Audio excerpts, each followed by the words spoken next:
大公主，奴婢听说苏秦要离开咸阳了。怎么回事？我也是刚刚听说此事，赶紧跑来告诉您。快去给我备车，我要去见苏秦。可您的身子……我身子怎么样，自己心里最清楚。快去！是。来人，给我更衣。好皮子，那呆子哪里识货？说是当了，他就信了。哎，他已穷困潦倒，哪还顾得了这么多呀？你看来了。见过贵人。苏公子呢？走了。去哪儿了？哦，回乡了。午后出的门，说是要去东门搭乘韩国的货车。如果贵人此刻赶去，可能还来得及。货车？啊。苏公子怎会搭货车？这件裘皮明明是苏公子的，为何在你身上？苏公子数次上策论不得回音，散尽金钱，因此决意还乡。小的可怜他落魄，原本替他垫付了几个月的房钱饭钱，但苏公子清高，非要将这件裘皮抵押给我，在下难以推辞。是吗？是。那为何苏公子走得如此匆忙？好像是有事儿。可能家里有事儿。住口！肯定是你们敲诈盘剥，苦苦相逼。冤枉啊！冤枉啊！贵人，冤枉啊！如果贵人能赶得上，请将这件裘皮转交给公子。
不堪，先生不辞而别，我赶来送行，你竟然不愿下车！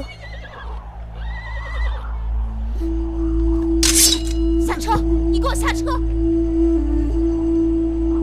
先生，你下车吧，免得这位女子大开杀戒。你还是下车吧。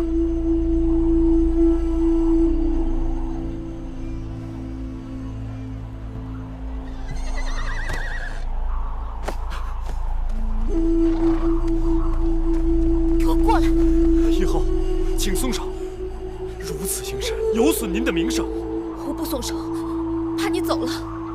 我不走，即使我想走，车夫也不敢走。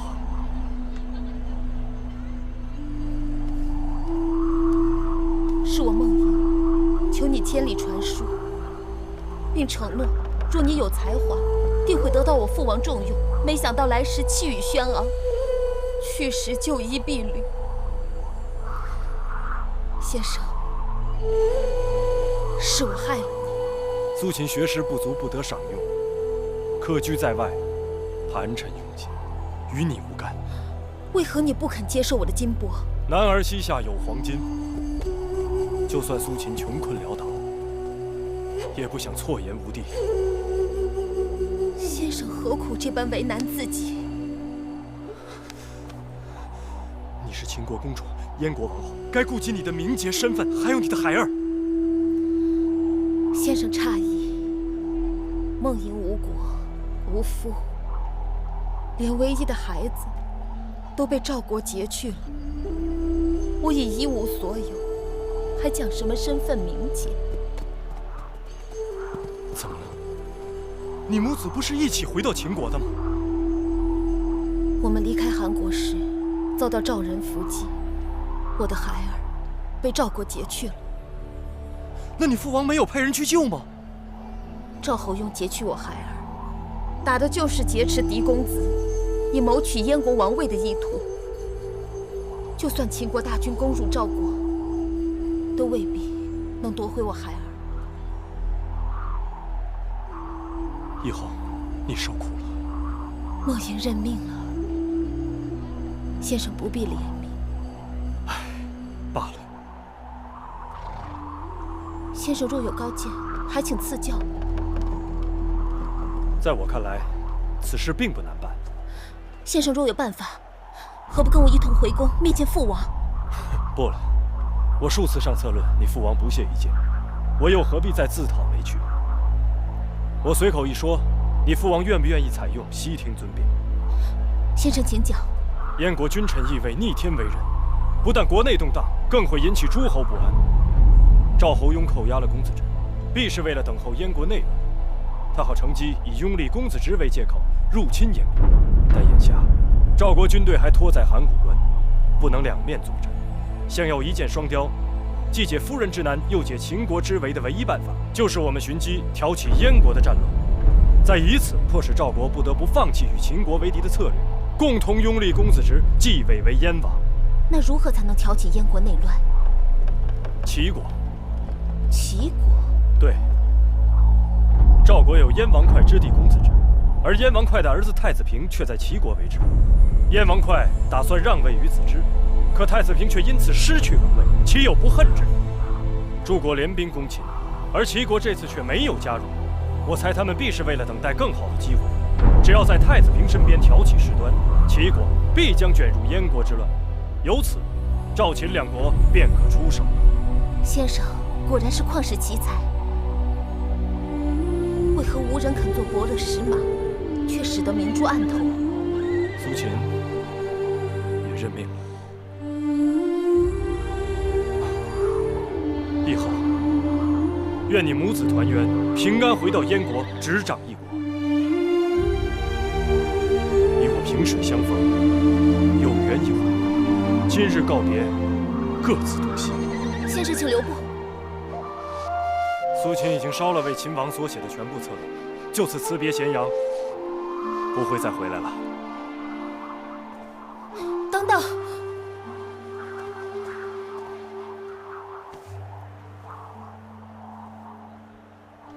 如鱼饮水，冷暖自知。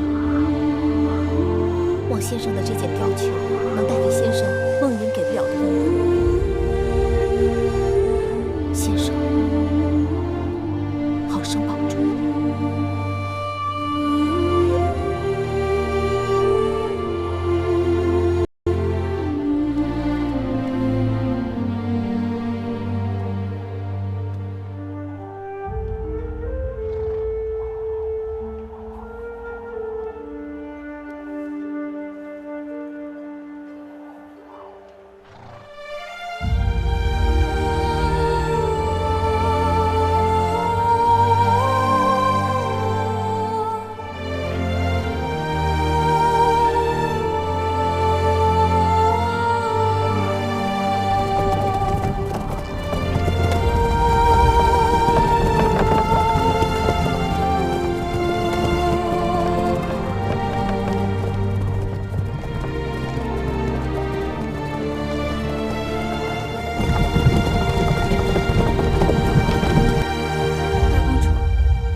既然先生去意已决，我当敬重他的抉择。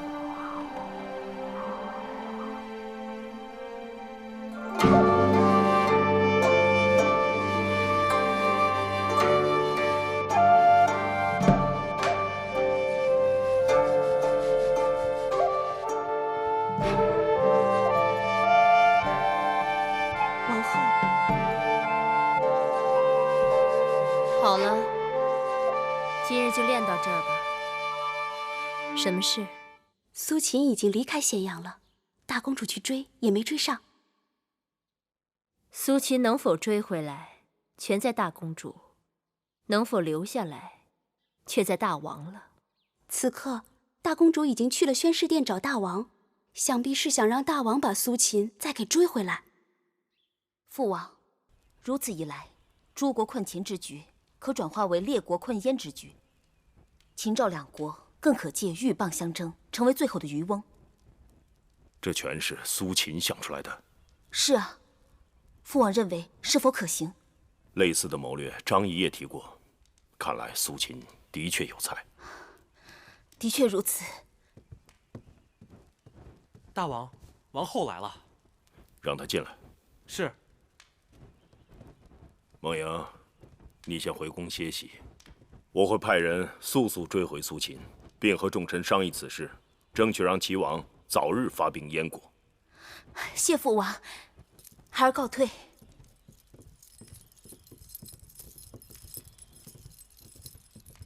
臣妾拜见大王。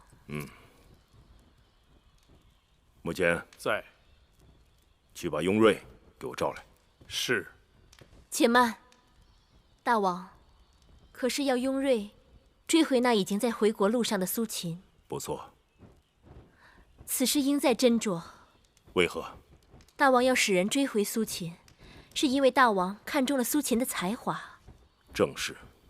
可苏秦的才华与张子相比，孰高孰低？伯仲之间。那张子与公孙衍相比呢？难分优劣。正是因为苏秦才华横溢，国士无双，才让臣妾想到公孙衍弃官而去的前车之鉴。一山不能藏两虎，苏秦性情孤傲，与人交往不知缓转。眼下秦国朝堂上，张子深得大王重用，臣妾在策论中窥知，苏秦的谋略主见与张子相似。苏秦入朝，倘若与张子和睦还好，若是不和，会让大王十分为难。王后接着说。苏秦的策论词语犀利，论点精辟，但他的主张并无新意。大王若追回苏秦，却失了张子，会使得政务动荡，让国人不知所措。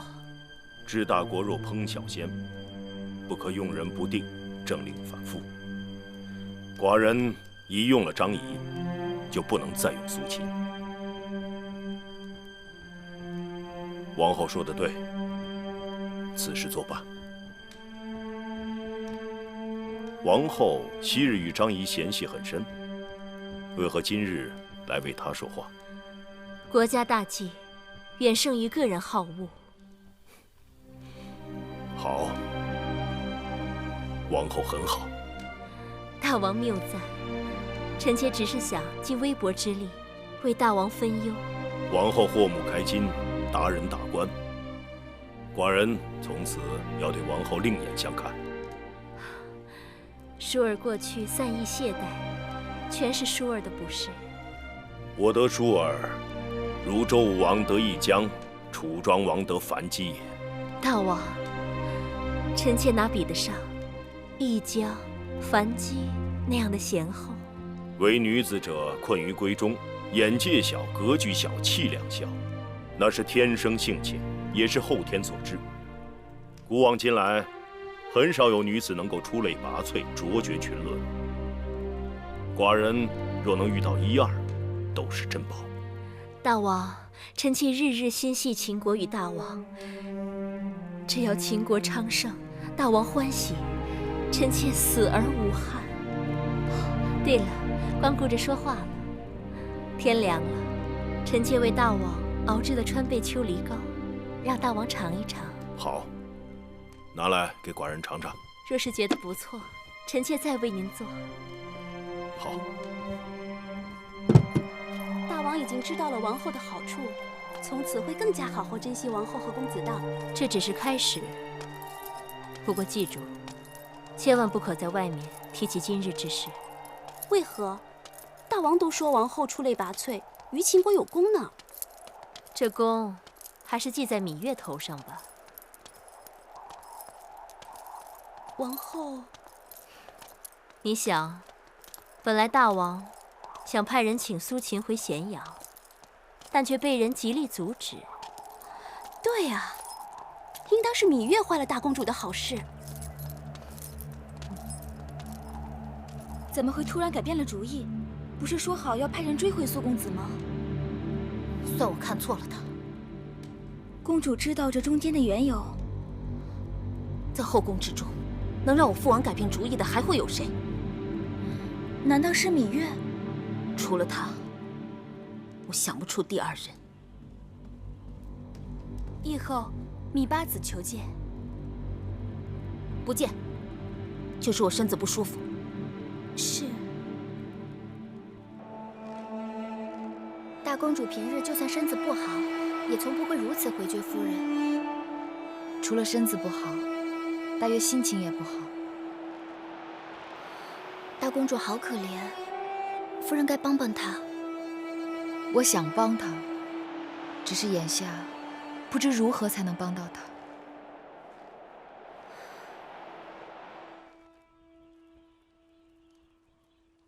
自上次司马将军大胜后，双方战事一直僵着。如果等齐国发兵，再解函谷关之围，不知拖到何日。近日，我军进行了休整，又增添了粮草兵卒。臣建议，趁天气转暖，把兵马可以分成2支，一支重兵对付函谷关下的联军。开战后，先是猛攻，然后佯败，将联军诱至休于这个地方。此处是设伏的绝佳地，让司马错率另一支重兵等在此处。有朋自远方来，不亦乐乎？我们在休于好好招待他们。大王，魏军重甲直戈佩剑，我们新研制的大批弩机正好用来对付魏军的重甲。至于韩国的弩机阵仗，魏国的重甲兵卒是弩机阵仗的守护，攻破了魏国的重甲，兵马可以从侧面进攻，使得弩机阵仗成囊中之卵，一击即破。前阵子我让乐女们排演了几曲楚乐，听着还算雅致。今日正好立春，请姐妹们来交房殿清斟浅酌，共享行云流水。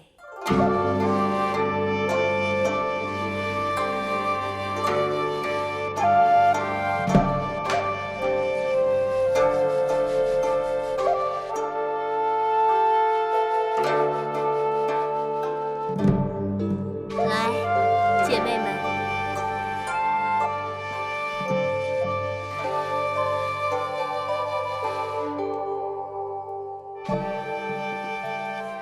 我昨日就差你去请大公主，为何大公主没来？婢子去了2趟，可大公主身边的人说，大公主身子不适，不来了。月妹妹，你与大公主一向热络，不知梦莹的身子是否要紧？我去探望过几次，但大公主一直不肯见人。大公主一定在与人怄气呢。她是大公主，她那身份容得下与人怄气。怎么，是芈月阻拦大王迎苏秦回咸阳的吗？宫里都是这么传的。芈月与梦莹情同姐妹，她为什么要这么做？说是为了张仪。几位姐妹聊得好热闹，能否说出来让我也听听？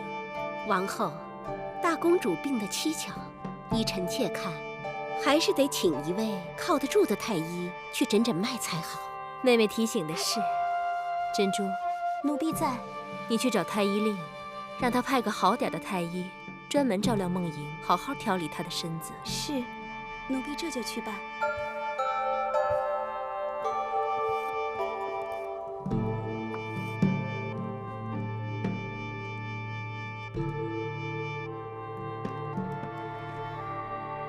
月妹妹，干一杯，为了你我的姐妹情谊。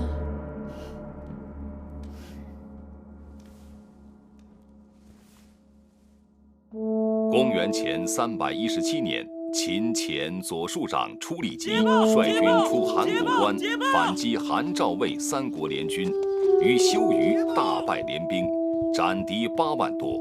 俘获魏国大将申差和赵国公子可，韩国太子焕战死。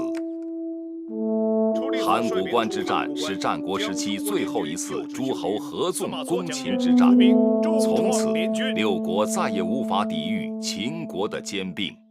今儿饿不饿呀？要去多吃一点，好不好？继儿，大王，大王，继儿又长高了。对。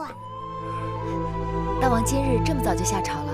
今日大朝没什么事，只是谈论了一下此次大捷的封赏。我已下令将修鱼之战的捷报传谕全国。自商鞅变法以来，秦国势力日强，六国一直想联手将秦国打压下去。这一战之后，恐怕他们再也不敢小觑我大秦了。诸国战败，只得给大秦割地赔偿。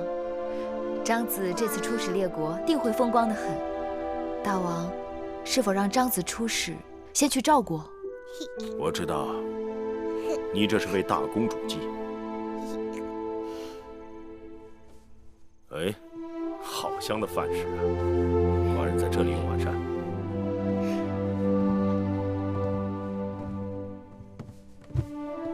大王好口福，今日做了白果炖老鸭，鸭肉性凉，大补虚劳。今儿和大王一样，喜欢吃鸭子。这次修鱼之战，你弟弟魏冉和公子华都立了大功。真的？那要给弟弟和公子华封赏了。司马错在奏章上将魏冉好一顿夸奖，说修鱼之战，魏冉提供了绝佳的伏击点，兵领军以5000人挡住了好几万韩魏联兵，为楚离子的追兵到来赢得了时间。太好了，魏冉没有给你和寡人丢脸。月儿，该感谢司马错将军调教有方。小冉从军时还是个孩子，他在军中长大，向骁勇善战的将士学了一身本事，那是他的幸事，也是他够努力有天分。这么多军中勇士，人人都有同样的机会，唯独是他立下大功，证明他才干出众。寡人准备好好赏赐于他。那大王打算赏他什么？司马错上表说，请封他为君侯，赐大夫爵。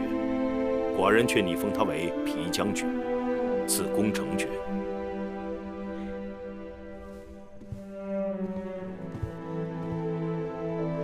月儿多谢大王。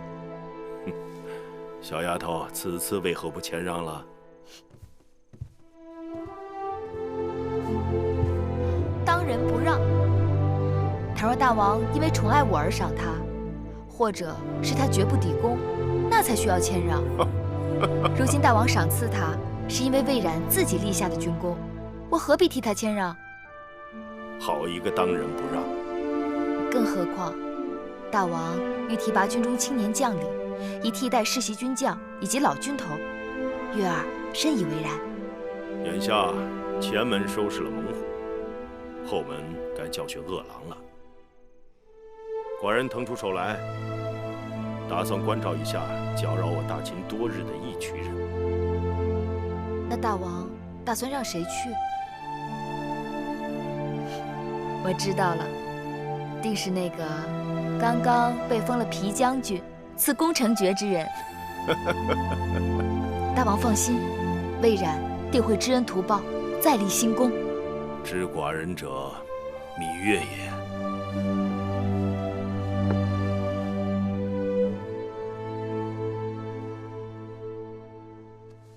痛不痛？不痛。姑姑看着都痛，公子怎会不痛啊？只是皮肉破了，又没有掉脑袋。荡儿这孩子太莽撞了。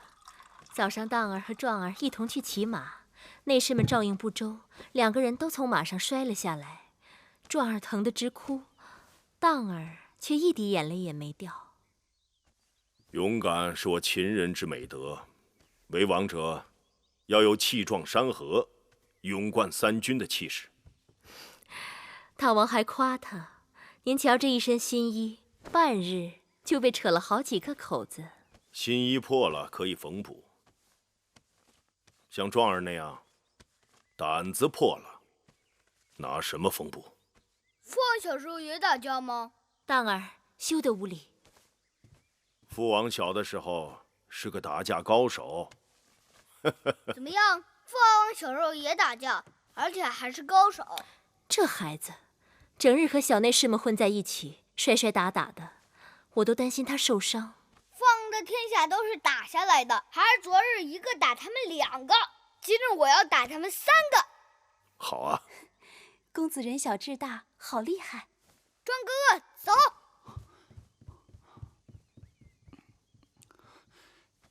父王，母后，儿臣告退。你们也下去吧。同是兄弟，相比之下却大相径庭。当儿自小最像我，骁勇果敢，有胆量，王者风范。大王如此夸赞，我是担心惯坏了荡儿。明日让荡儿搬入成明殿偏殿读书，寡人也好时时对他指教。谢大王恩宠。寡人回成明殿去了。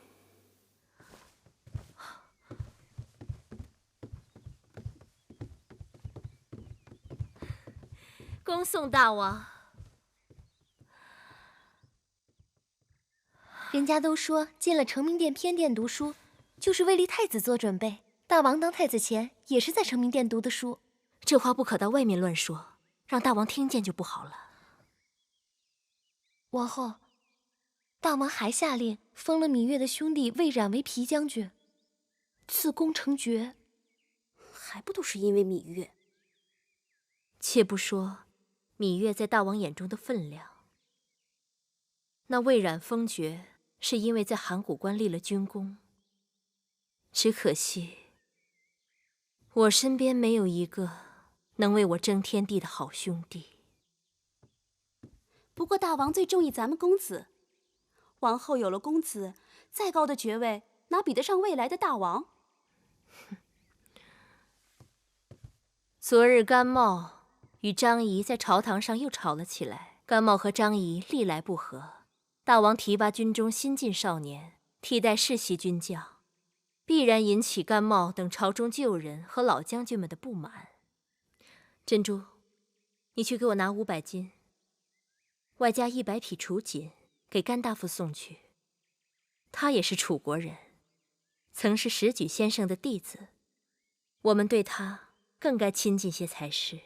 另外，给初离子送上同等份额的礼物。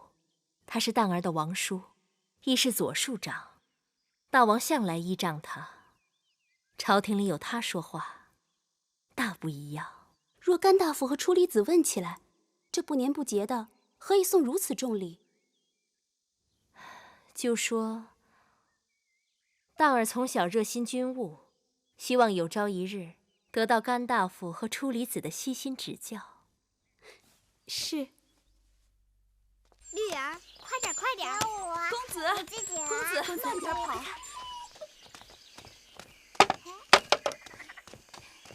公子，这是你通哥哥，快跟通哥哥打招呼。通哥哥好。公子，这是你的弟弟公子季。去摸摸小狗狗。季弟弟好。我可以摸摸它吗？你可以抱抱它。弟弟。公子，公子，王后也是为了你好。别来烦我，说不多就不多。我喜欢读甘茂大夫给我拿来的《楚兵法》和《诗谣》，不喜欢读《周礼》和诗书。可你不读《周礼》和诗书，将来如何当太子？如何当大王？读兵书，会打仗，将来就可以做大王。嘿，小狗儿，公子，公子。丽儿，我摸摸它，你抱它一下。哎呦，公子，你怎么推人？没看见，不是诚心的。我是哥哥，你怎么对我如此无礼？哈哈，你还好意思当哥哥？风一吹就倒。你以右犯长，不知礼仪廉耻。我是嫡公子，将来还要做太子，你不给我让路，你以下犯上，以剑犯贵。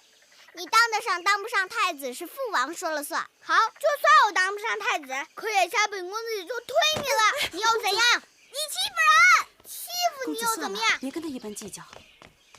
你这孩子怎么无人管教？竟然冲撞嫡公子，还不快快赔罪！是大哥哥先推倒了通哥哥。你这么屌小人，能知道什么？我知道讲理。公子说得好。绿儿，我们走。你走，蛇狗留下。你为什么抢我的绿儿？这是我的狗，又不是你的。啊，臭狗！绿儿，绿儿，绿儿，你摔死了绿儿！你赔我的狗！你赔我的狗！你赔我的狗！哎呀，公子没事吧？公子头，来，怎么样？公子头，公子头。真没想到公子到小小年纪就如此心狠手毒，惠儿没有尽责，请夫人责罚。这也不能怪你。当儿戾气如此之重，不是好事。不知王后是否有所察觉？公子通头上流了好多血，那小狗也死得好可怜。樊长史应该带着公子通去找大王讨个公道。小孩子间打架，如何让大王评理？再说了，那樊长史是最胆小怕事的人。那樊长史就只能把委屈咽在肚子里了。戾气伤人，既伤自己，又伤他人。狗狗死了，通哥哥哭了。季儿，咱们把那2只小黄鸟送给通哥哥好不好？好。基儿是个和善的好孩子。基儿，娘亲抱抱。我的小鸟给通哥哥。好孩子，娘亲一会儿给你做枣糕吃，好不好？好。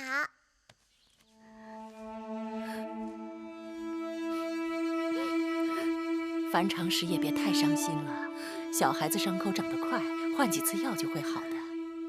那公子当欺人太甚，通儿与他也算是兄弟，可他却下此狠手。娘亲莫哭，孩儿以后多吃饭，快快长，长大了为绿儿报仇。通儿休得瞎说，那淫荡是嫡公子，他娘亲又是王后，你哪里惹得起他们？是嫡公子就可以欺负人吗？那通儿和娘亲就要永远被别人欺负吗？小孩子说话都是无心的，樊长史也别太在意了。夫人，八子身边的惠儿来了。哦，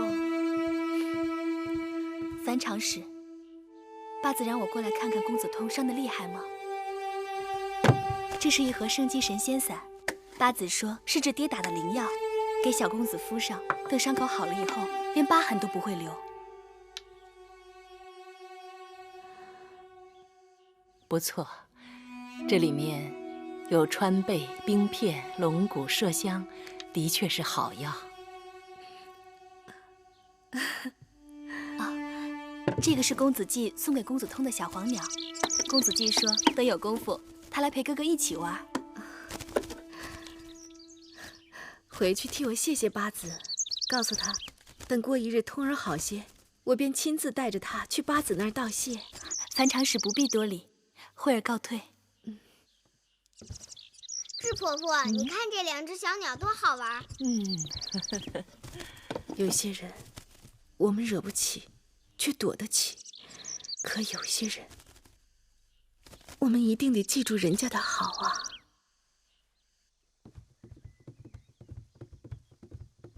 姐姐，妹妹来得正好。都说这插花讲究高低错落，疏落有致。你看这花该怎么插好看？姐姐，让我来试试。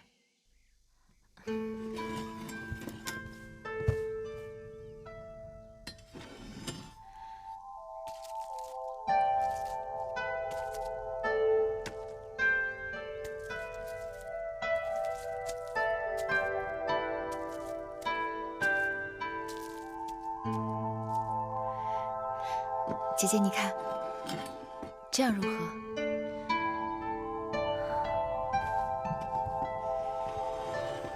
俯仰呼应，上轻下重，还真是好看。快，把这花拿到当儿屋里去。是。赐座。是。这几日当儿在成明殿读书，辛苦得很。我担心大王过于器重当儿，万一当儿有点差池，反倒让大王失望。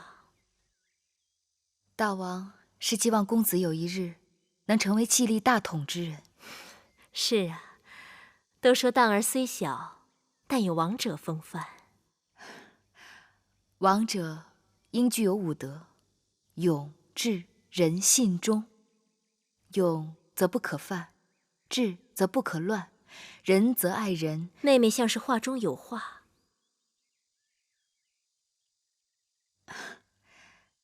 姐姐可知，昨日当儿在园子里为了公子通养的一只小狗起了冲突。果真有此事？是，王后。怎么回事？那是因为公子通先招惹了公子。小孩子和小孩子嘛，都是打出来的交情。当儿打伤了公子通，还摔死了小狗。王后，那个公子通可比咱们公子的年龄还要大一点呢。公子通比当儿年纪还要大，却打不过当儿，也是笑话。姐姐可是希望当儿有一日能成为大王？人之所在，天下归之。妹妹到底想说什么？我担心当儿身上有一股戾气。当儿才多大，哪来的什么戾气？未免也太小题大做了吧。好了好了，姐姐知道了。等当儿回来，我会教训她的。是，姐姐心里有数就好。当儿就快从成明殿回来了，给她的点心准备好了吗？回王后，早就准备好了。既然姐姐忙，那我就先告辞了。妹妹慢走。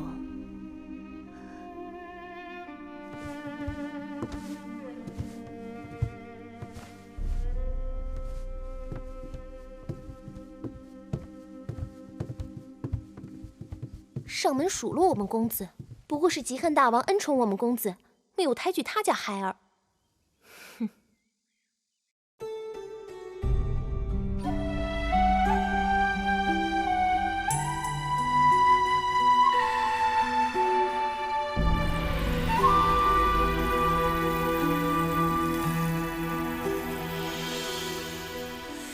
繁星如许，明月如初，前尘往事从何起数？心有情丝万千束，却生得一缕孤独。春花开谢，秋草又枯，盛衰荣辱，如何细数？泥水暖，为谁寒？换不回一人如故。尝尽悲欢离合人间苦，却怎么咫尺天涯陌路？去心诉，痴一度，去情再相负。愿为你平静柔情傲骨，忘尽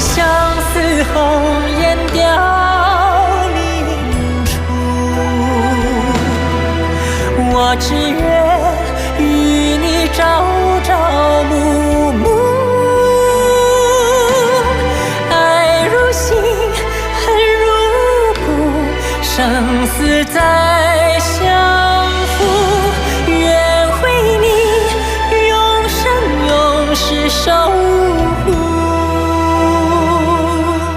愿为你永生永世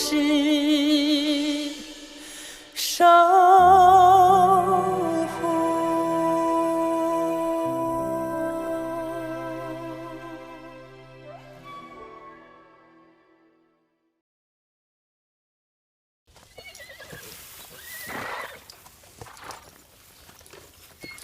八子虽说好久没来马厩了，但那匹马我都让这儿的人小心伺候着。老朋友，好久不见，你脾气还是那么大吗？一渠人的种生猛得很，这平日啊都没人敢招惹他。一会儿等他吃饱了，带他去透透风。是。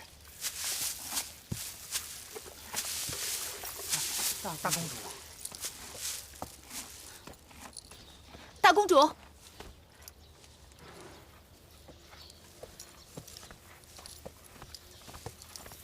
大公主，你是有意在躲避我吗？八子见谅，你是父王的宠妃，我上赶着巴结还来不及呢。你我之间无话不说，从不兜圈子。以前没有，以后必不可少。这是为何？无规矩不成方圆。八子只要不怪罪我以前的莽撞无礼就好。我几次去你宫里找你，你都让侍女把我挡在门外，说你身子不适不见人。我想知道缘由。提起缘由，我倒是想知道，你找我何事？燕王哙让位给子之，齐人已经借太子平之名准备攻打燕国。大王派张子出使，与赵侯雍相约，等燕齐两败俱伤之时，共伐燕国。祝你和公子之复国。好高明的计谋。的确高明。这计谋不是你的，也不是大王的，好像并不完全是那个以锦囊妙计著称的张仪的。大王告诉我说，这是苏秦的主意。他苏秦数上策论都被退回，可见父王身边人才济济。为何父王还要听从一个落魄世子的计谋？大王唯才是举，物有所依。这话他人或信，我却不信。为何？张国相是八子的至交好友，他人耀目，岂不使得国相黯然？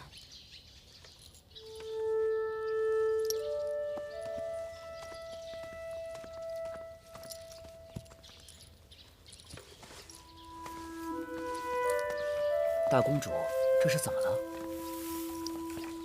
恐怕他对有些事情误会了。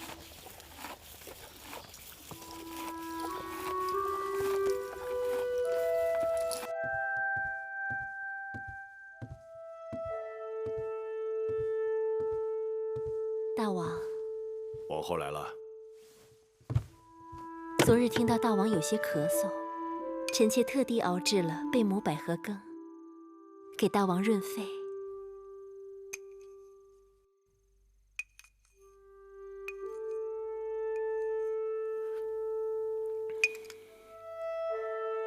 加了蜜糖，很可口。自从函谷关大捷，大王名扬四海，接下来，大王准备如何？王后猜猜。那就是帮着孟莹母子复国。错。大王准备寻衅伺机。比那更重要。公子们都即将成年，大儿也过了8岁，望9岁了。大王是该看远一些。臣妾猜测，大王是……寡人已经教训了韩赵魏三国，下一步就是收拾老在寡人身后趁火打劫的义渠人。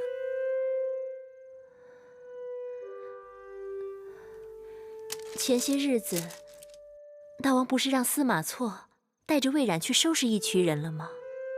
他们定会让义渠人长些记性的。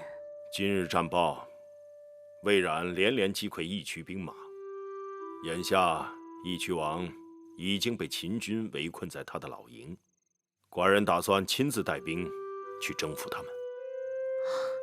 大王威武，必定一举成功。这次出征，是否要带上嫔妃服饰？带1、2个便可。臣妾想那景氏性情温和，细心体贴，照顾大王，定是最好的。景氏失去了孩子后，身子一直没有恢复，出征车马劳顿，过于辛苦。寡人还是带上芈月去吧。芈月曾经去过义渠人的驻地，对那里多少有所了解。芈月服侍大王多年，深知大王习性，她当然是最好的。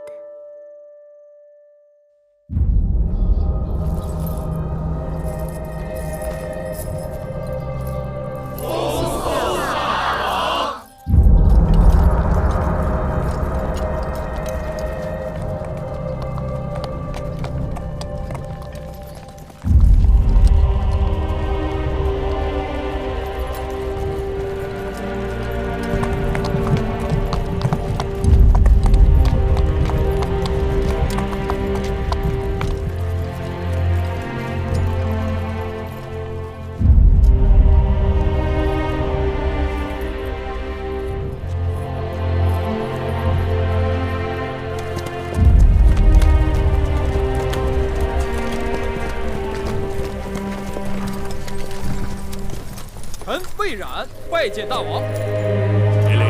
谢大王。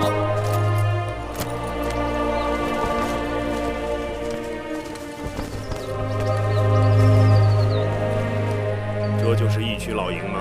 是。他们有多少人马？不足10000人。眼下义渠苟延残喘。司马将军、魏将军，你们以为下一步战局如何？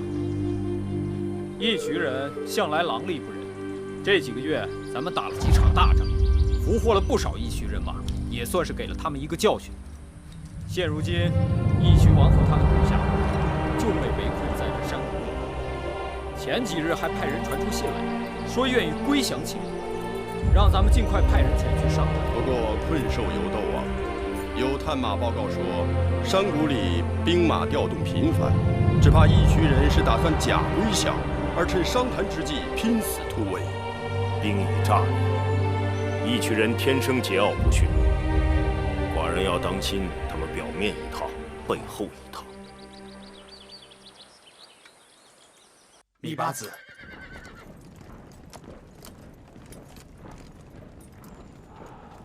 大王，丫头啊，可见过了你弟弟魏冉啊？他在军中军务繁重，哪里顾得上？寡人见过他了，年轻有为，英武不凡。等收复了义渠，你们姐弟俩就可以好好相聚一下。谢大王。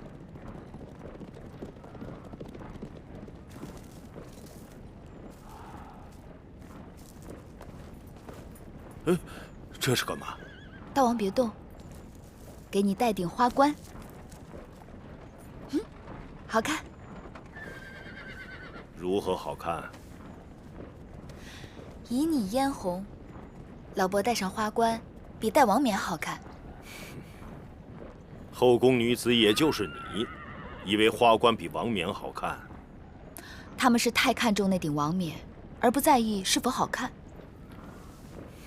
又说傻话了。老伯嫌弃月儿，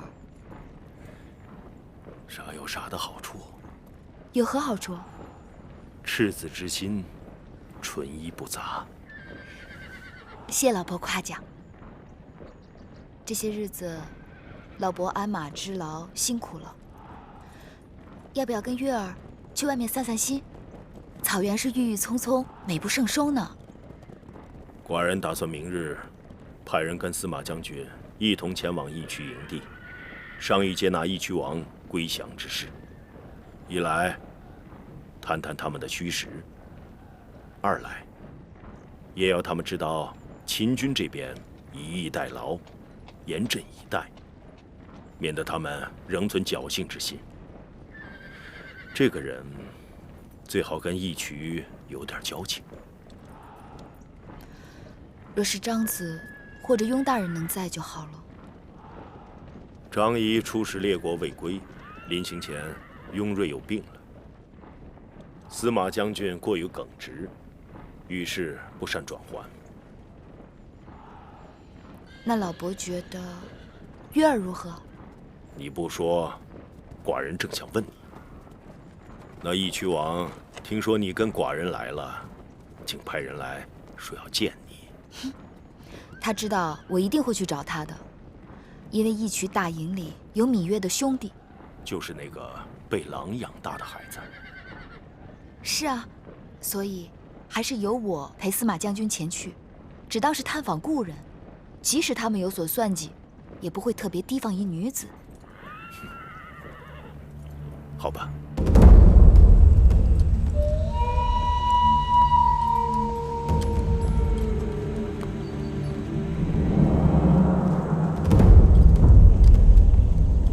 司马错拜见义渠王。义渠王，别来无恙。月公主，听说义渠王打算率部归降，八子特来探望故人。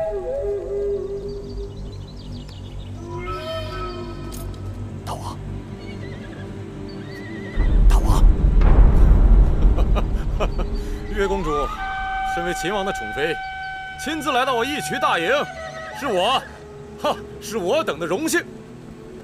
请。大王听说义渠王迷途知返，有归降称臣之心，十分欣慰。义渠与秦国本为友邦，早有盟约，朝贡于秦。只是义渠王受公孙衍挑唆，反复背叛。这次还需你等拿出诚意，真心相见，才可化干戈为玉帛。我义渠人向来都是先谈交情，后谈交易，酒过三巡才知道是不是朋友。上酒。慢。按大秦的规矩，该是先谈交易，再谈交情。既然这样，咱们什么都别谈了。义渠王不要对司马将军恼怒，他不知义渠人的情分深浅，都在这酒水里。芈月愿意客随主便，我先来敬义渠王一碗，望义渠王能推诚相待，口能对心。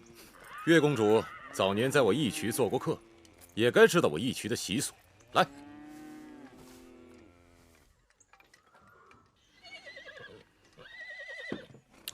司马将军，既然如此，在下也敬义渠王一碗。干！干！这些年，我一直牵挂留在义渠的亲人，不知小狼弟弟可安好？还小狼呢，那小子如今都已经是头狼了。义渠王古道热肠，能否方便时恩准芈月与弟弟一见？好，没问题。司马将军，来，再干！干！司马将军，你也是初到义渠，我虎为敬你一碗。多谢。干！月公主，你我是故人，我敬你。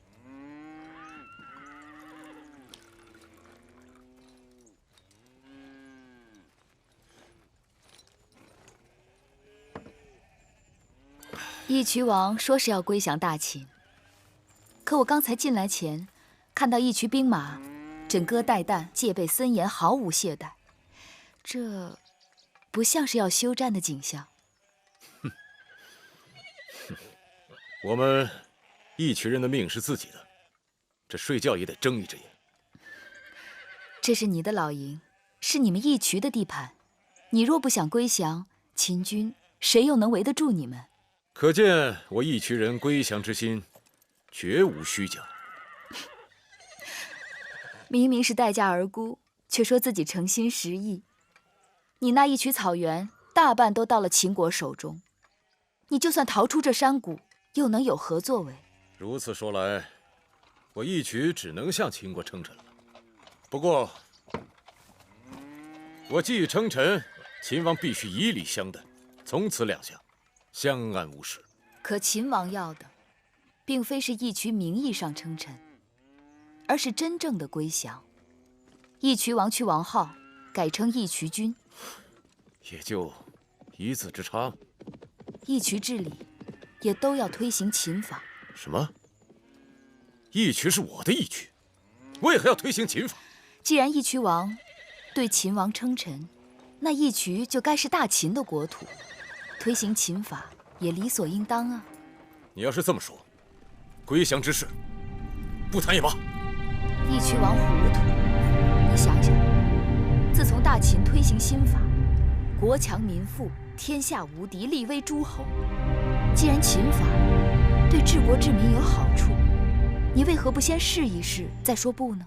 义渠人有义渠人的活法，为何要向别人学？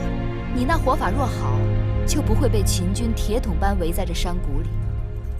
你们归降，已经是城下之谋，但秦王仁义，他已经答应将占领的义渠土地全部交还于你，并由你来管辖推行秦法。从此大秦就是义渠的后盾，遇上天灾，大秦就是义渠的粮仓；遇上敌手，大秦就是义渠的帮手。这有何不好？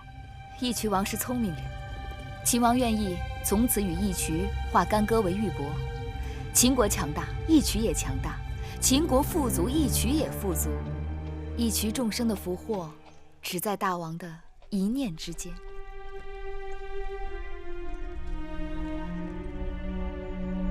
义渠王，我何时能见我弟弟？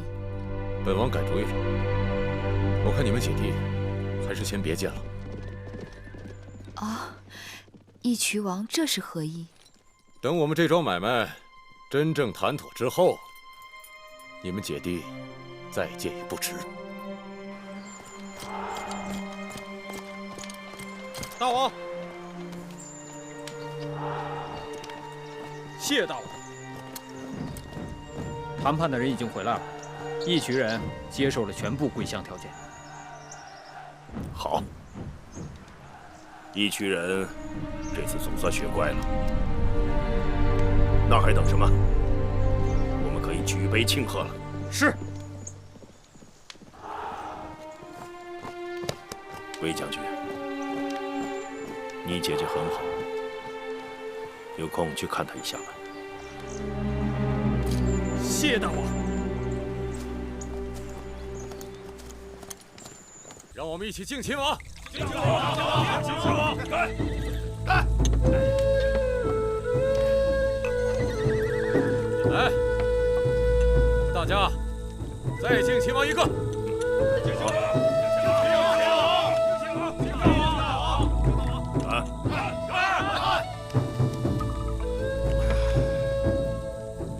草原上的酒果然不一般，寡人喜欢。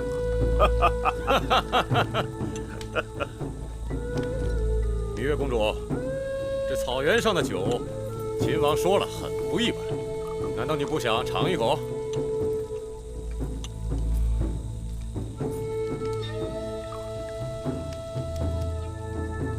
芈月敬义渠王。请。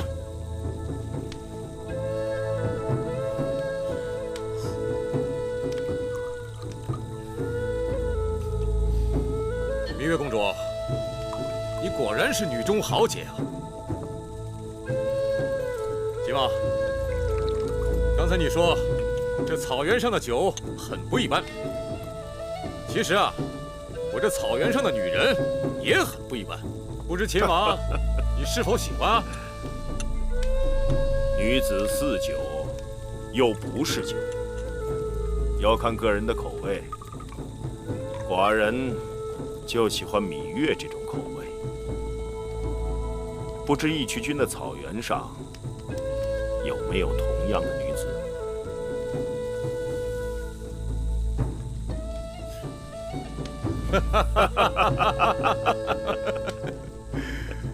世上谁人能有像秦王一样的好福气？好，为好福气，干杯！干！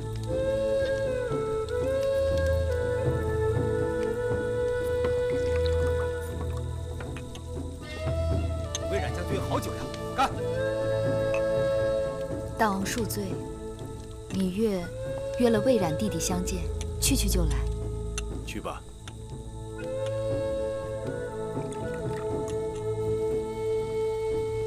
为了大秦和义渠的盟约，义渠君来，我们再干一杯。好，请。姐姐，快起来。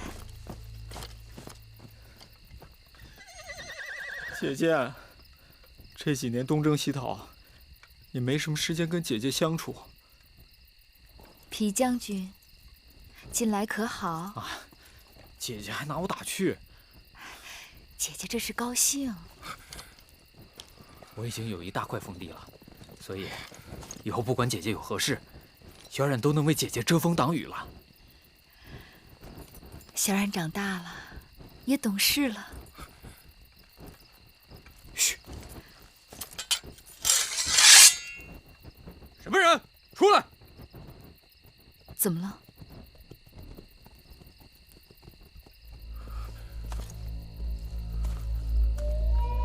站住！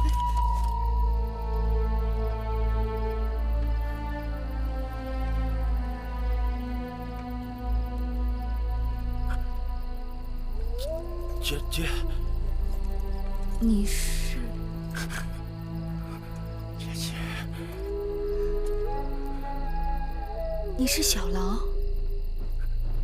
你还记得我？你真的是小狼？你都长这么大了，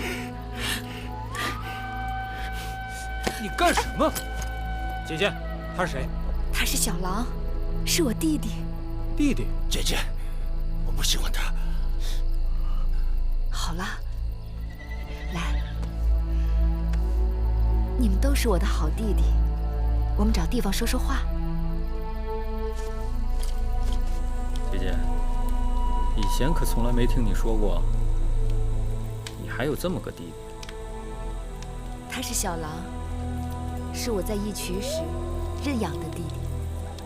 哦，那也就是说，他并不真的是你的弟弟。你才不是弟弟！多个弟弟有多好，小冉也多个兄弟。我当时以为可能会死在义渠。小冉，我想你，像葵姑，像荣帝。小狼的年纪比你还小，他也是孤苦无依。看到了他，我就像看到了你们似的。离开义渠时，我自身难保。小狼是和狼一起生活过的孩子，野性未驯，刚刚开始学画。义渠人不肯让我带上他。后来我也曾请求大王派人去义渠接他回秦国，义渠人又不肯把他还我。真没想到我们能够在这儿团聚，这义渠王还算是讲信用的。是义渠君。义渠王。义渠君。义渠王。你好了好了，别争了。小狼，你这么维护义渠王，看来他待你不错。是不错，瘦的皮包骨，看来是没吃过饱饭吧？你倒是肥头大耳的，真是长得肥的狼，是吃不到肉的。狼？小狼？笑死我！就你这种皮包骨的狼，我赤手空拳打你3个！来啊！来呀！来！哎，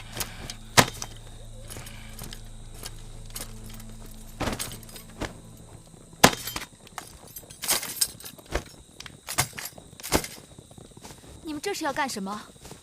来啊！别打了，住手！别打了！你们两个，别管他们，男人的交情都是靠打出来的。义渠王，月公主，从今日起，在下已经去除王后，以后请称我义渠君。那既然如此，我也早不是什么楚国公主，而是秦王的王妃。你该叫我八子。我偏喜欢叫你公主。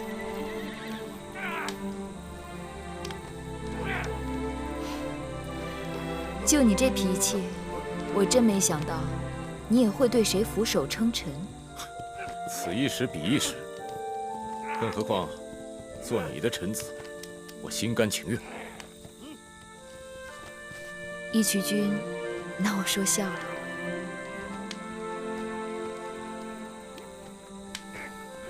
昨日见到你，我才知道，当初为了那点粮食放你回去，我真是够蠢的。听说义渠君娶了东陆公主，恭喜了。你别假惺惺的好吧？你知道我想娶的女人是谁？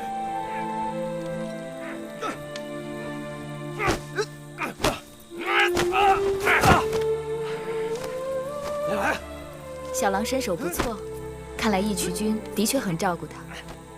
我要对你说声谢谢。我也没白照顾他。这些年，小郎替我打了不少胜仗，他是个勇士，是个有用之才。可他看上去这么瘦弱。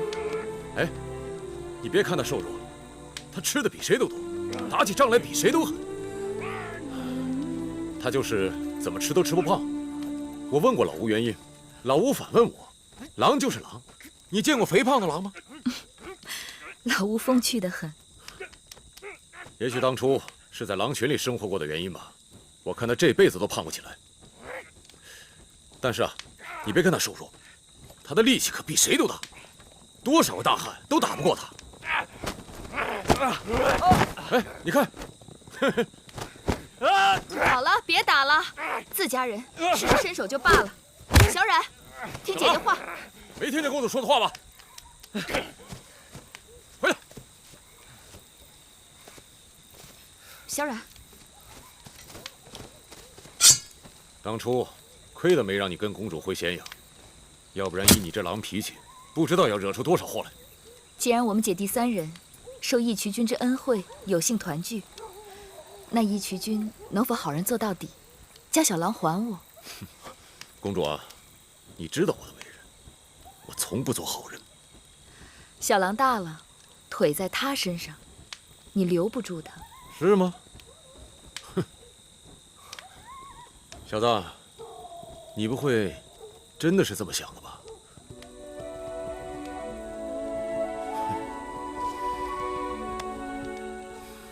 狼就是狼。怎么养也养不熟。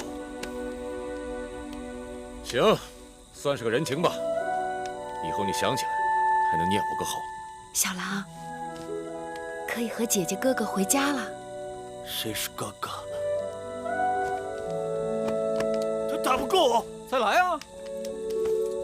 小冉比你大，该是你哥哥。他从小没叫过任何人哥哥，他得慢慢学。真是这狼。小冉，你是哥哥，要有度量。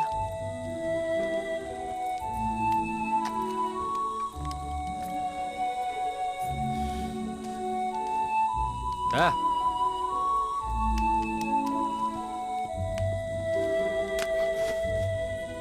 姐姐，也给他起个名字吧，别小郎小郎的叫着。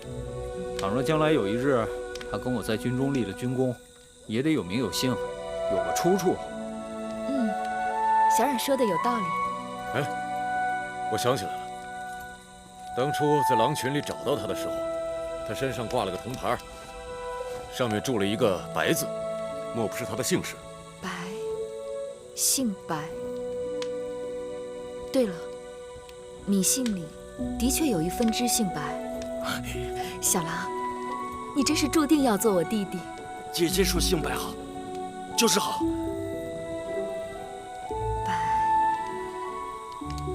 叫白起，怎么样？我有名字了，我叫白起了，我叫白起了。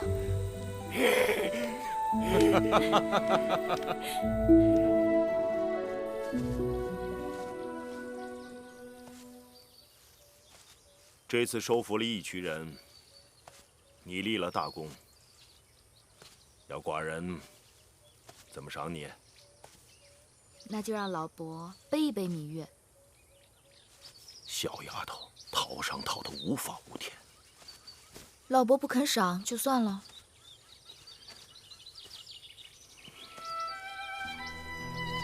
哎，好吧。哎，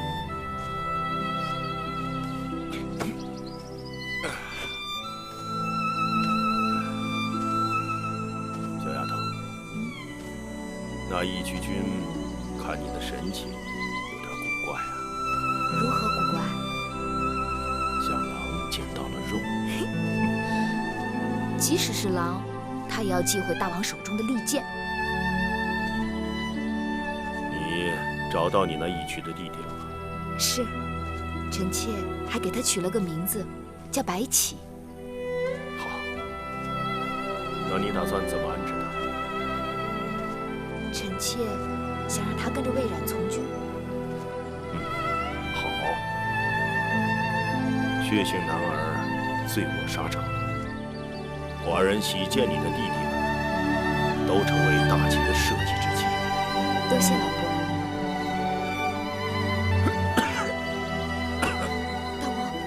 大王，没事。大王，你发烧了。大王有恶寒，舌边尖红，苔腻，脉象浮缓，身上有暗红的肿块，看来大王是被毒虫咬了。何种毒虫？应该是草原上特有的恙虫。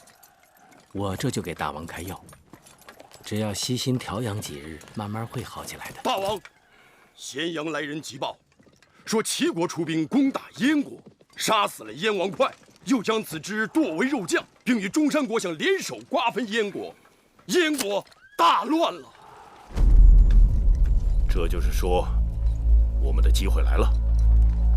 马上派人联络赵国、秦赵两国一起出兵，送孟宁和他儿子入燕。是。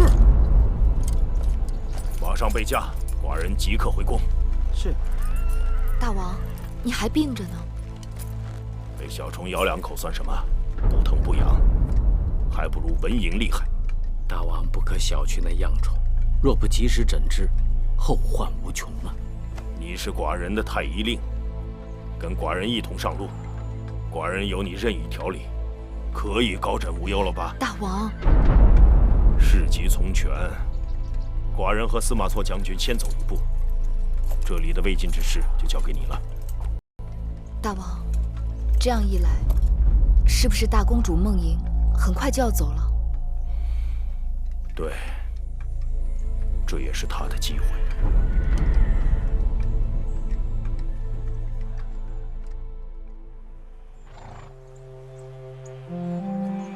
我在草原打搅义渠君多日，从今往后，望义渠和大秦成为真正的一家兄弟。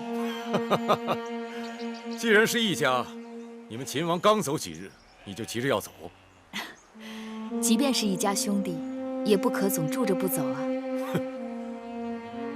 你把我义渠最好的勇士都拐走了，我做的尽是赔本买卖。你看，说着说着又生分了。姐姐，大王令我们率军直插燕国，与姐姐不同路，就此别过，请姐姐一路珍重。小冉放心，我把白起交给你了，你要好好待他。姐姐放心。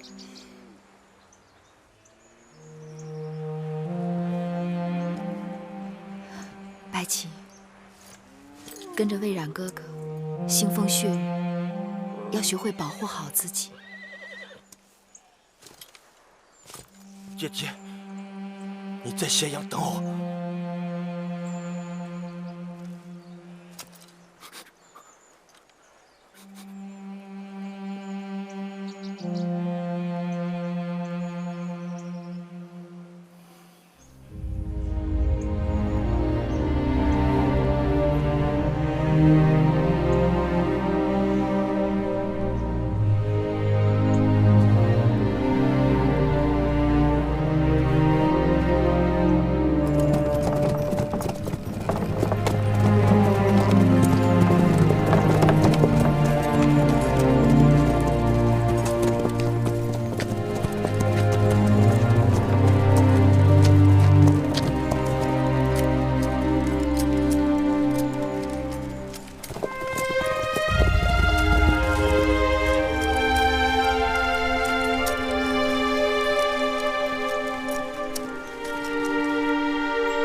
迎夫人，快起来吧。好久没有见到贵人了。听说八子随大王去义渠，刚刚回来。离开咸阳时万木葱茏，此时已是金秋了。难得你刚回宫就来见我。芈月在外一直惦记着迎夫人，我给夫人带回了草原上最好的羔皮。多谢你还想着我。原本想着能赶上给大公主送行的。没想到还是晚了一步。大公主启程去燕国，听说大王前日亲自前往相送。是啊，秦赵两国出兵，情势不等人呐。公子直将被燕人拥立为王，孟莹随着秦军入燕，将为母后摄政。月儿真心为大公主高兴。是啊，孟莹总算是苦尽甘来了。大公主离开秦国前，我们好像有些误会，没来得及解开。孟莹心里边纠葛的是那个苏秦，他们两个终归是有缘无分的。这件事情也不该怪你。大公主和苏秦有情分，生死无忧，坐拥高位。能得到她这个位置，是生在大征之时的女人最终的追求。即便是她还有什么其他的想法，那都是不切实际的奢望。那如果大公主想要的，并非是生死无忧、坐拥高位吗？她是王家的儿女，不该另有他想。大公主，若真因为苏秦一事怨恨月儿，那月儿的确愧疚。小儿女之情只是浅蛙之水，面对大江大海，该有不同的情怀。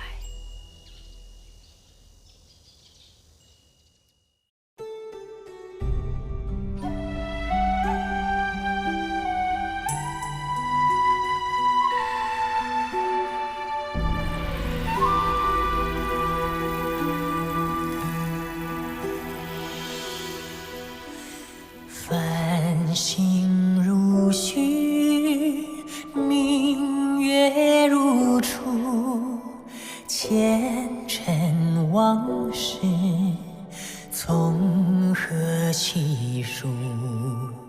心有情丝万千束，却生得一缕孤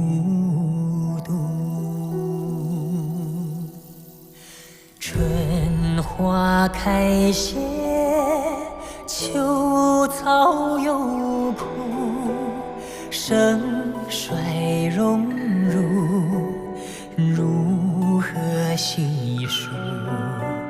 你水暖，为谁寒？换不回一人入。尝尽悲欢离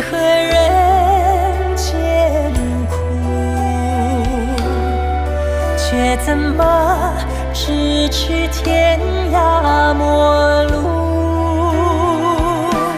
去倾诉是一度，去情再相负。愿为你平静柔情傲骨，望尽相思红颜凋零处。我只愿与你朝朝暮暮，爱如星，恨如骨，生死再相负。愿为你永生永世守护，愿为你永生永世守护。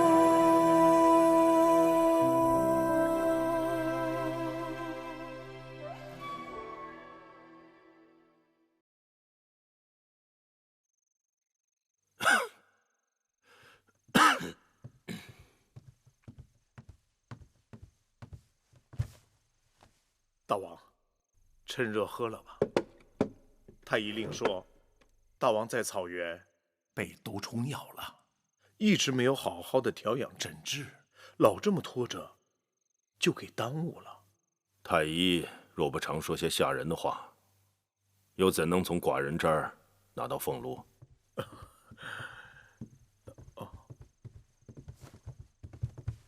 拜见大王。芈月回来了。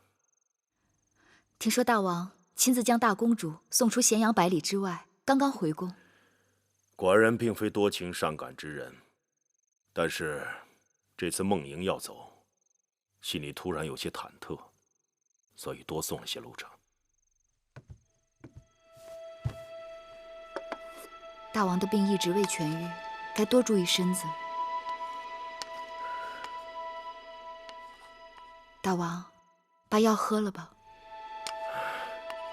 怎么连你也来啰嗦寡人了？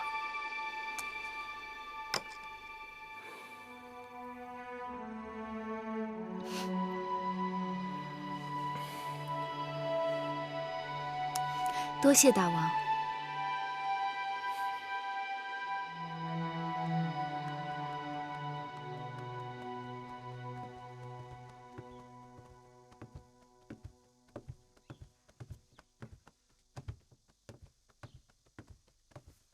夫人，听说太医院又派人去成明殿了。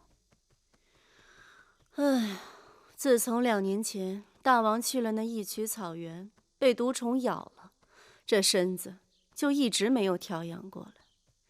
一到春秋换季，就犯咳疾。朝堂上好像又有人在议论立储的事情。论才华，论军功，公子当中无人能与华儿比肩。朝堂上和旧族里，也有不少人看好他。所以说，一旦大王立太子，公子华定是不二人选。这么多年了，也该尘埃落定了。王后，拜见王后。甘大夫免礼，赐座。是。谢王后。这2年，荡儿在甘大夫的悉心调教下，学业大有长进，这都是甘大夫的功劳。王后过奖，公子天生是运筹帷幄的战将奇才，将来必定能够成就秦国的雄图霸业。论感恩，该是微臣拜谢王后。甘茂在外闯荡多年，无法在双亲面前尽孝。昨日收到家书，说留在楚国的老母亲多次得到楚国王宫里的照应。甘茂肝脑涂地，无以回报。甘大夫太见外了，快请起。我们都是楚国人，自己人关照自己人，那是应当的。啊，前不久，大王还向我问起蛋儿的功课，我说蛋儿十分用心，在甘大夫和初离子的调教下，已经读过大夫重2篇，离子10篇，楚兵法7篇，正要研读魏公子21篇。看大王的意思，像是要考一考蛋儿。既然如此，我等该早做准备。大王一向重视公子，否则怎么会这么关心公子的功课？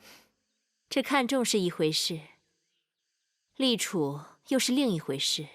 大王不也一直看重公子华，也曾打算立他为储君吗？那时大王没有嫡子，先王后与魏夫人有关系特殊，那都是旧话了。眼下大王有了公子荡这个真正的嫡子，公子华怎么可能与公子荡相提并论呢？更何况，微臣也向初离子提起过公子荡，初离子也曾在微臣面前狠狠地夸了公子一番，说公子龙居凤雏，天生王者。想来想去，这事还是要由初离子出面才好。尽管秦国有兄终弟及的旧例，但我看他对王位并没有觊觎之心。如今他既是左相，又是大奉常，应当由他帮我去向大王陈情。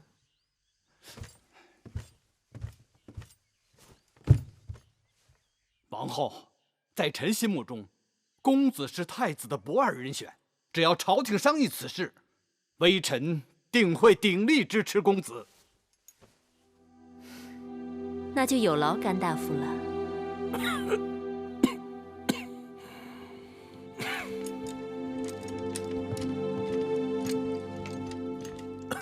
大王，初离子来了。臣拜见大王。看你的神情，有何紧急军务？并无急事，业务军务。可你眉头紧蹙，难道是有什么其他心思？臣思量了几日，以为这要说的事情的确要紧。坐。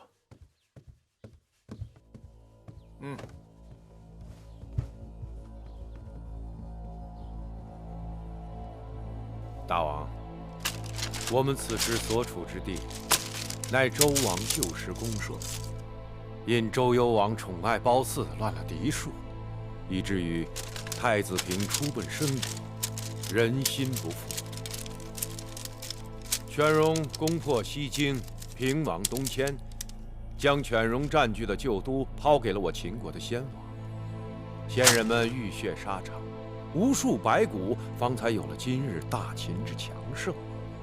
但纵观列国，许多盛极一时的强国，都是因为储位不稳而引起内乱，强国衰落，甚至灭亡。你说了这么多，到底想说什么？是为什么人游说吧？非也，我是左相，有身为宗伯，主管宗室事务，当为大王谏言。欲见何言？大王，王后有嫡子，大王却迟迟不立太子，这是为什么？你还记得商君吗？你还记得我因与商君意见相左，差点失去了太子之位吗？而祖父献公年幼时就被立为太子，又遇上了什么事？大王，我若不是早早被立为太子，就不会被身边的人推出来，作为商君变法执政的对头，逼得父王在储君和重臣之间做选择。若祖父献公不是早早被立为太子，也不至于被逼流亡异国，整整29年。臣弟惭愧。太子之位从来都是别人的靶子，大政之事，家国存亡就在寸缕举措之间。无论内外，搏杀残酷。天无二日，国无二主。太子之位太早确立，就等于在国中又立一主，容易让心怀意念者聚集到另一面旗帜之下。臣弟明白了。大王迟迟不立太子，就是不想让心怀意念者有机可乘。当儿是寡人嫡长子，天生勇武果敢。秦国历代选择储君，都以勇敢果决为首要。楚离子，你是否觉得他更合适？或许将来有一日，能为我大秦征战沙场，以武扬威。臣惶恐。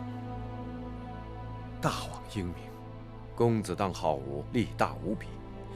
若再过几年，如有机会随臣征战沙场，定能成就大王心愿。看来王后请你教导当儿，也不是没有道理的。大王明察秋毫。那你如何看华儿呢？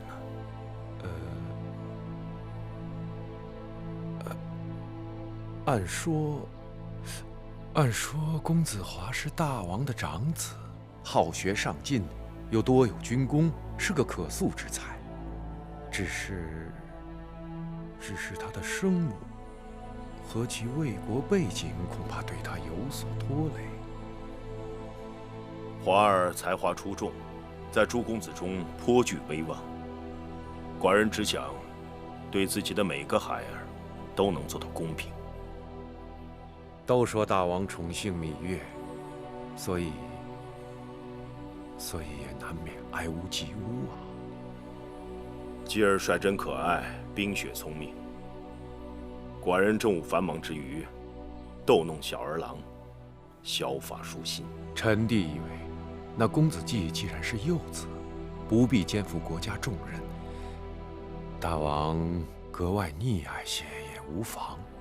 想来芈八子便是大王的解语花吧？芈月的确是解语花，但她也不仅仅是解语花。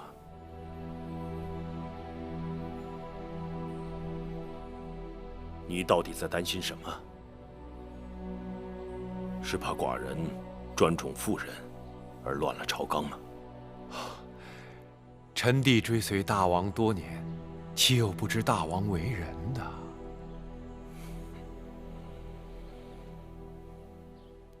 我们都走吧。敢不敢出来？嘿，把小人拿过来，给我看看！快跑！别跑！站住！给我站住！别跑！再跑打死你们！给我站住！小心呐，公子！还要跑！小心点，公子！再跑打死你们！别跑！慢点跑！别跑！弟，快跑！打死你们！弟，快跑！别跑！慢点呀，公子！我看！看！弟，快点！你们快给我站住！给我站住！以强凌弱，非君子！滚开！叫你跑！把小人拿来！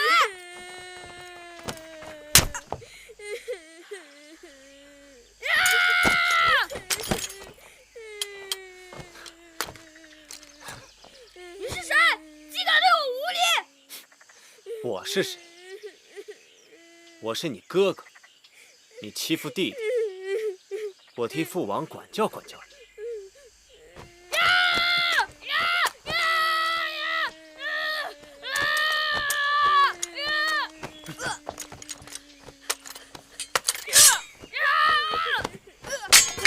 公子没事吧？滚开！你敢打我？你可知道我是谁？你欺负弟弟，就仗着身材比他们高，力气比他们大。遇到身材比你高、力气比你大的人，你只会说：“你可知道我是谁？”你是谁呀？我是。你给我等着，总有一天我会亲手把你打趴下，叫你跪着向我求饶。好，这句话倒像个好汉。那我就等你长大，练好本事，来找我打架。公子，姐，滚开！给我滚开！都给我滚开！公子，快跟上！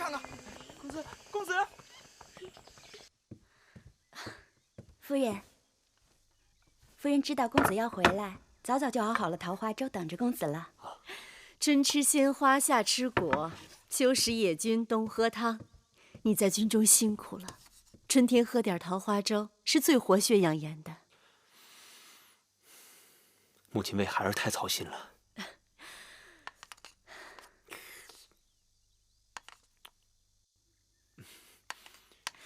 华儿，母亲听说刚才你在园子里打了公子荡。哦，他已达7小，应给他点教训。何必管那闲事儿，得罪了王后啊！啊，既然已经得罪了，就得罪了吧。反正芈月眼下才是大王面前的红人。母亲，华儿只是看着不公才出手的，并非想讨好任何人。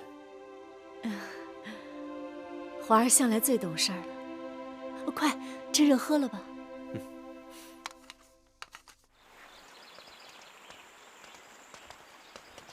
哟，妹妹。魏夫人，公子华，妹妹也逛园子呢。哎呦，真是凑巧了。昨日华儿还跟我提起你们公子季，说小小年纪正气凛然，令人刮目呢。魏夫人过奖了。公子华打抱不平，仗义直言，本该受芈月一拜。八字严重，说不上什么仗义直言，只是看不惯仗势欺人，已达7小罢了。华儿自小就这样，所以在兄弟当中威望最高。继儿当以公子华为楷模。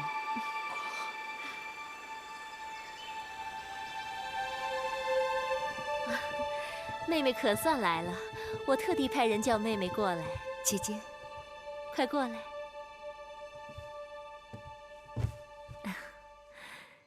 你看，这是太医院特制的桃花丸，我用了一阵子，还真不错。妹妹拿回去试试。谢谢姐姐，什么事情都想着我。你我连理同支，与他人自然不同。荡儿和继儿手足亲情，更是其他兄弟不能比的。姐姐说的是。我听说前2日，荡儿在园子里欺负了继儿，这哪像个做哥哥的样子？为此事，我已经责骂过他了。小孩子家不知轻重，等荡儿长大了，懂事了就好了。我是怕妹妹因为此事与姐姐生分了，更怕继儿受人挑唆，与荡儿从此疏离。不会，牙齿有时还免不了会咬到舌头呢。我就知道妹妹识得大体，顾得大局，他人再用手段也是枉费心机。对了，我打算把宫里的园子好好修整一番。好妹妹，你帮我筹划筹划，哪日我们一块儿把大王请来，好不好？好。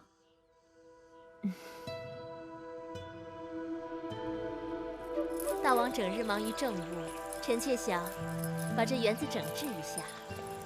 平日里姐妹们可以寄情于山水，大王闲暇时也可以来这园子里散散心。难怪你今日一定要寡人来花园，原来你们都商量好了。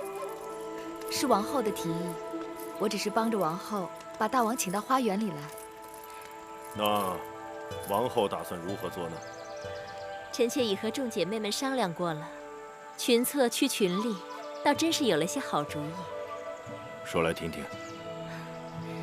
臣妾想在那一边再开一个大一点的池塘，这个园子里有山有树有花，唯独缺的就是活水。山的那一边有一个湖，不妨开一个暗渠，把这活水引到大的池塘里，活水徘徊过大池塘，再返回湖泊。其实啊，这也是魏良人的心思。大王，前代贤君历来以山水之道治国，坎为水，艮为山，兑为泽，而这3个卦爻又都意味着卦德。有水滋润，万物则盛。大王的园子虽好，但缺水总是一件憾事。润万物者，莫润乎水；终万物使万物者，莫胜乎艮。臣妾只是想让大王的园子锦上添花。说得好，水渐存，习侃；君子以常德行，习教事。安排人手，马上去做吧。是。大王，臣妾想把那大池塘就开在山那边的山丘下。好，过去看看。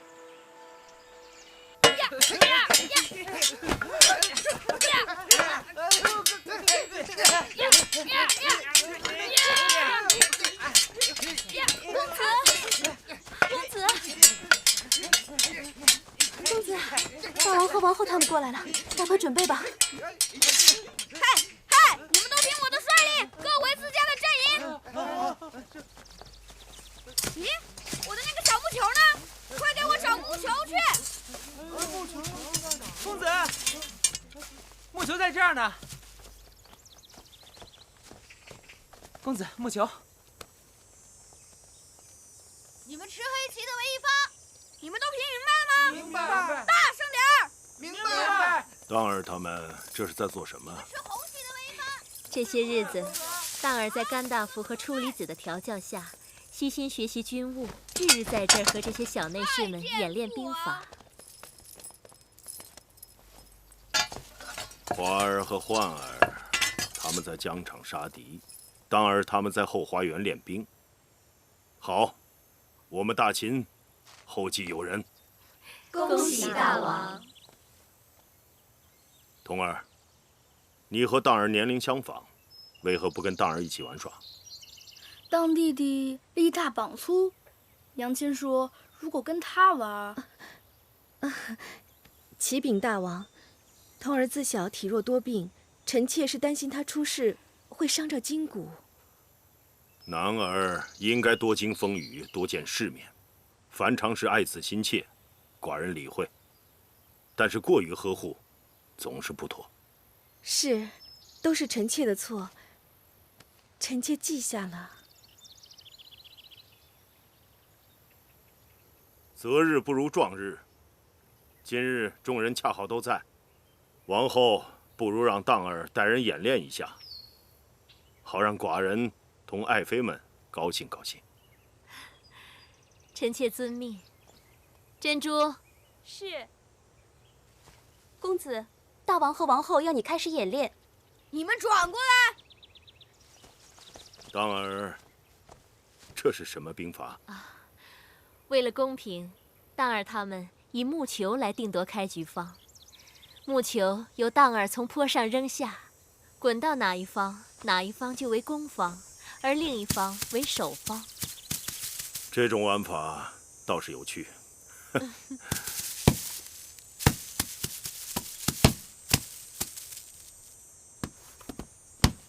这木球没有滚下山坡，这算什么？什么都不算吧，这个。这是怎么回事啊？那就重来一次吗？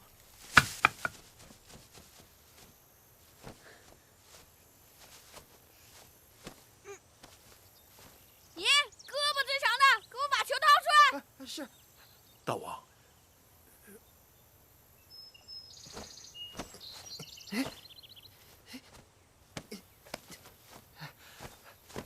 公子够不到啊！废物！说点事儿你都做不到，给我滚开！哎，你过来！当儿身上戾气太重。你们都给我过来！有剑把它挖出来，快点！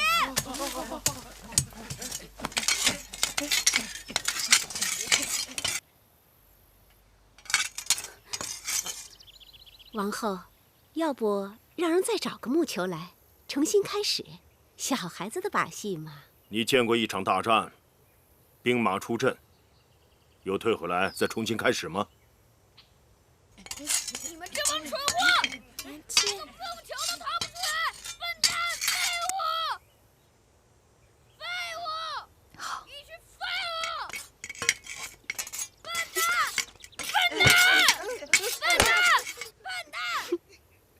夫人，你为何忍俊不止？王后刚才不是说要在这山坡下面挖一个池塘吗？臣妾以为不用费这个事儿了。公子当在那儿多挖些时日，池塘不就挖妥了吗？笨蛋！笨蛋！你这废物！杀了你们！让一让！笨蛋！废物！让一让！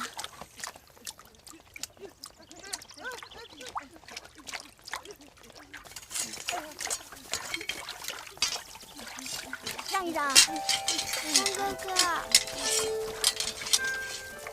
干哥哥，我来帮你。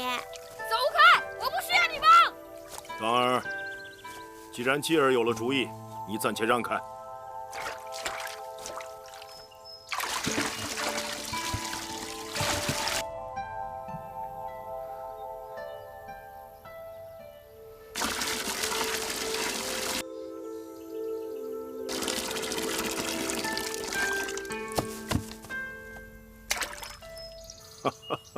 蛋哥哥，木球。我不要，我不要。继儿，到父王这里来。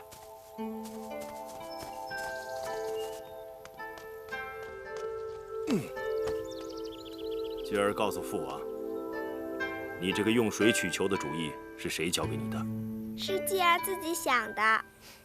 继儿这小小年纪，要是没有人教他，他哪里想得出来这么好的主意啊？夫子言：“水可载舟，亦可覆舟。”继儿想，木球比舟船轻得多，水可载舟船，定可载木球。触类旁通，举一反三，继儿聪慧，是寡人的好孩儿。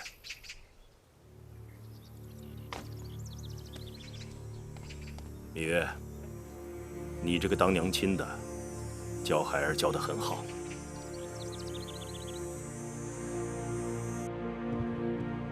当儿真是太不争气了。王后也怪不得公子，当时那么多人在那儿，谁又想出主意来了？难道那个嬴稷真的天赋异能，引物绝人？王后，先喝口茶吧。今日之事，王后不必过于烦恼。那个嬴稷才6岁，只能算是他运气好，让他给碰上罢了。先不说那木球，当儿当众随意打人，已让大王很不欢喜。平日咱们公子性子好着呢，那也是一时气急。早知如此，又是何苦？于甘大夫筹划多日，全为他人做嫁衣裳。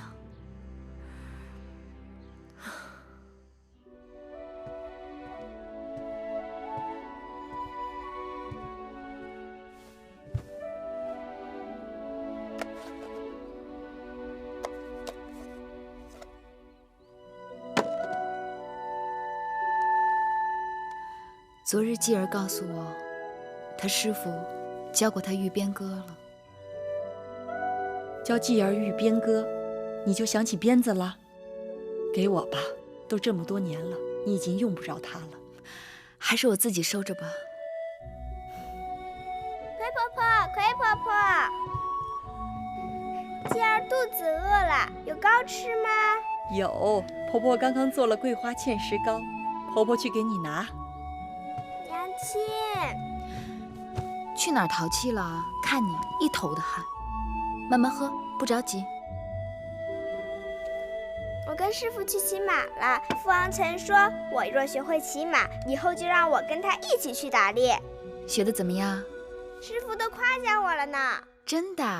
好继儿，才6岁就学会骑马了，比娘亲能干。这个是什么？这个是鞭子。比我骑马的鞭子要长许多。这是兵器，顶得上一把刀、一张弓、一支歌。继儿会唱玉边歌，娘亲会吗？白马金佩银鞍玉鞭，是娘亲的师傅教娘亲的吗？不是，是另外一个人教娘亲的。我听葵婆婆讲，娘亲用鞭子是天下第一，无人能比。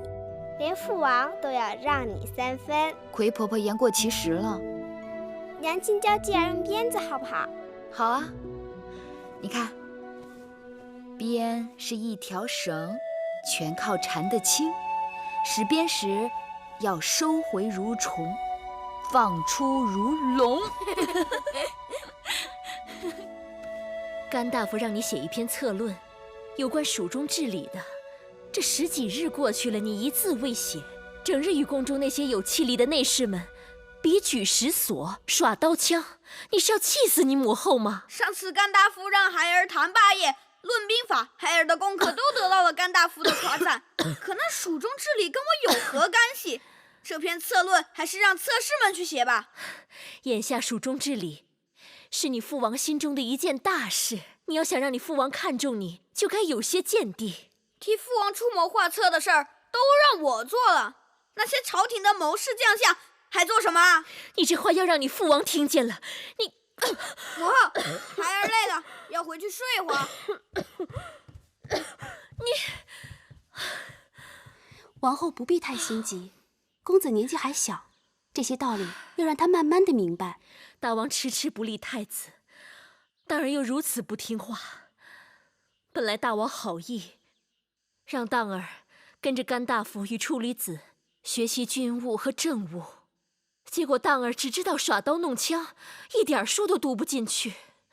可毕竟公子是大王的嫡子，处理子也说过，大王是有意将咱们公子当立为储君的。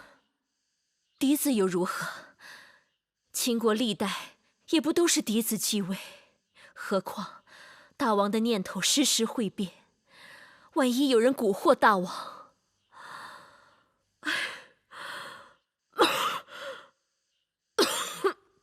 王后又头痛了，我去请太医。去把那女医治找来，或许她能有法子。是。八子，妹妹来了。王后，听说王后有疾，妹妹特来看望。也就是个老毛病，还劳烦妹妹来探望。去，把我屋里那盒子拿来。是。妹妹，过来。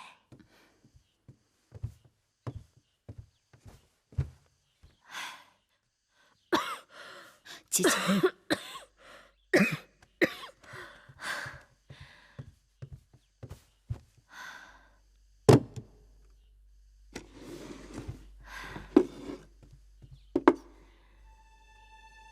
这是当年王兄给我的一块独山玉，妹妹帮姐姐看看，这玉成色如何？独山玉素来以色泽多彩而闻名，3朝以来都是王室所爱。姐姐这块玉璧，晶莹剔透，色作芙蓉，实是不可多见。既然妹妹也说成色不错，那姐姐就将这玉转赠给你。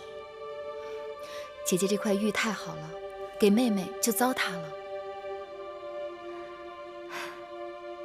姐姐知道，妹妹这些年跟在大王身边，见过的宝贝不计其数，但这玉也是姐姐的一片心意。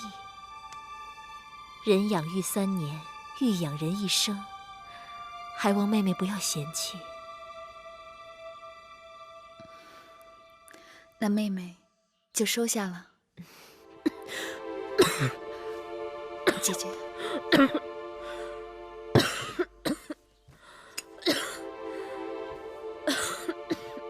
姐姐咳嗽得如此厉害，我听说姐姐头痛。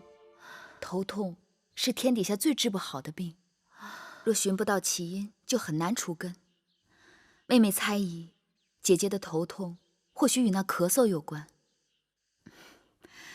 这是一小坛子牙蜜，产于五都山谷的峻峭悬崖上，人人都言它可治疗风湿关节痛，却不知它对咳嗽有奇效。姐姐不妨试试。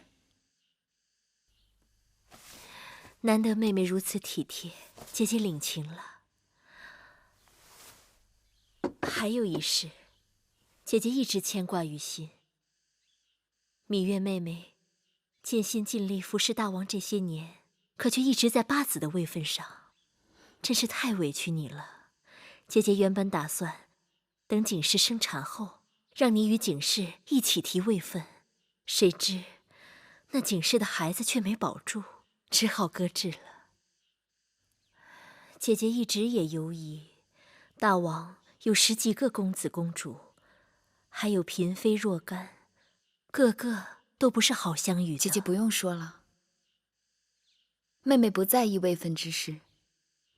既然让姐姐为难，那我们何必又要去自寻烦恼？只是妹妹，姐姐不必再提此事，妹妹领情了。八国和察国这几日派使者来到咸阳，说蜀国和楚国勾结，欲灭察国，再灭巴蜀，要我大秦派兵救援。可巧，这个张子却上奏章，希望出兵攻打韩国。公孙衍因为兵败函谷关，被魏王驱赶出魏国。他去到韩国，却得到韩王的重用。张子前仇未报，所以才提出攻打韩国的吧？你说，寡人应该往何处用兵啊？大王不该问我，妇人不敢整。那就说点你们妇人能说的事。听说王后要给你提位分，你竟然一口回绝。姐姐贤淑，病着还在为芈月着想。你真的一点都不在乎宫中的位分吗？大王想要我在乎吗？来，捶这里。是。用力一点啊！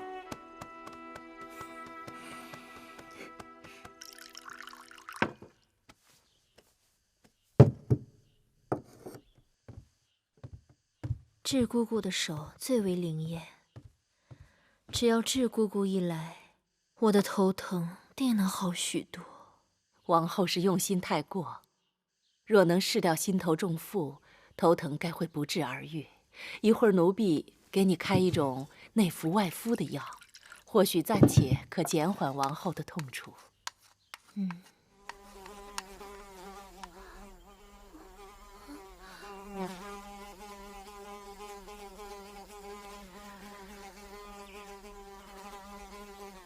什么声音？这般烦人！万万不可招惹这疯子！为何？那是杀人疯，平日见了他躲还来不及，你竟然敢惹他！开窗请他出去便是了。是。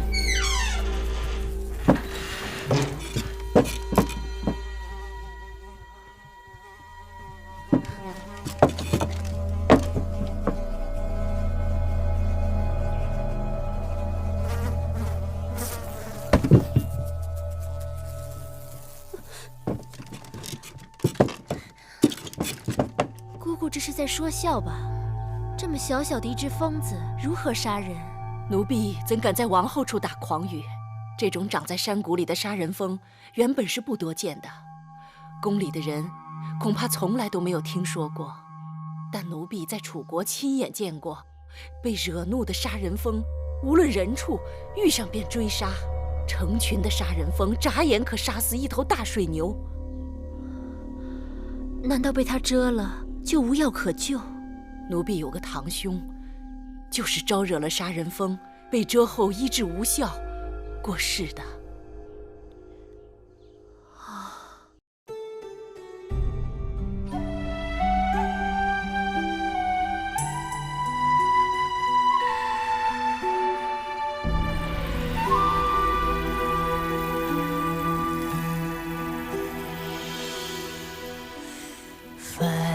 星如许，明月如初，前尘往事从何起数？心有情丝万千书，却生得一缕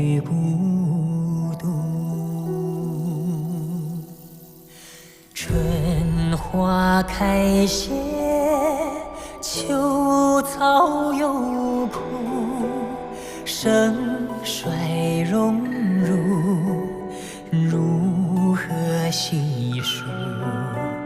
泥水暖，渭水寒，换不回一人入骨。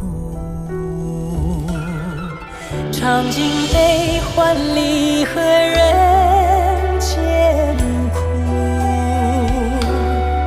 却怎么咫尺天涯陌路？